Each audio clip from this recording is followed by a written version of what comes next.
imperfection, pieces a puzzle so fine, makes up the beauty that is truly divine. Cracks on a vase, scars on a face add to the character of a particular place. The stars in a sky, in their twinkle and shine, imperfectly perfect in their own design.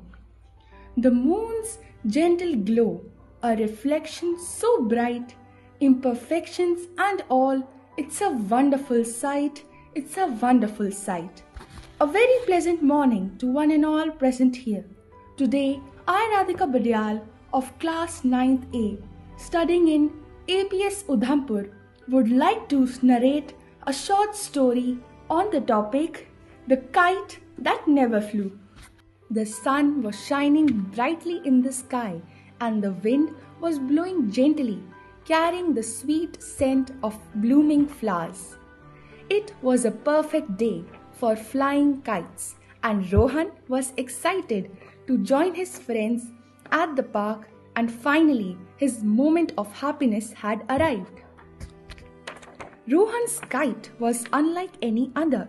It was a beautiful shade of blue with intricate designs that sparkled in sunlight.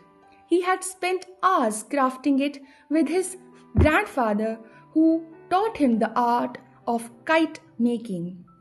Despite its beauty, it had one secret, that it had never actually been flown before.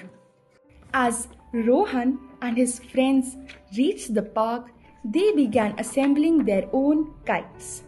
Rohan's friends effortlessly launched their kites into the sky, and they soared high above many trees with the help of the wind. Rohan watched, and with a deep breath, he decided to give it a try. Rohan held his kite up and, feeling the gush of wind through him, decided to do a gentle tug on the string. To his surprise, his kite actually began to lift off the ground, and for a moment it looked like that it could actually fly. However, to his immediate sadness, the kite faltered back and fell back on the ground.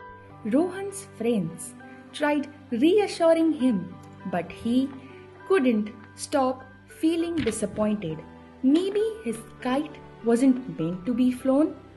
As they packed to leave, Rohan's grandfather came in with a warm smile on his face and said, "It's not about the kite, beta. It is about the sun, the wind, and the joy of trying." Rohan looked up to his grandfather and asked, "Why won't it fly, Grandpa?" And his grandfather chuckled and replied that sometimes things don't work out the way we want them to, but that doesn't mean that they aren't beautiful. Your kite may not fly, but it has a beauty of its own. Look at the way the sun catches its thread and the wind breezes past its beautiful colors. As Rohan looked to the kite from his grandfather's eyes, he could see the truth in his words. The kite may not have flown, but it had brought joy to Rohan, and it had given him a chance to spend some time with his grandfather. And that's when he realized the thing that truly mattered. From that day on, Rohan looked to his kite with a new light. From then on, Rohan didn't see the kite as a symbol of something that didn't work out, but as a symbol of the beauty in little imperfections and the joy of trying. As he walked home with his happy grandfather, he held the beautiful blue kite in his hands, thinking about the joy and happiness it had brought him. Therefore, the moral of the story is, imperfections are what make us unique and beautiful. They help us to accept and appreciate our flaws, that help us to live a life that is happy and joyous. Thank you and have a nice day ahead.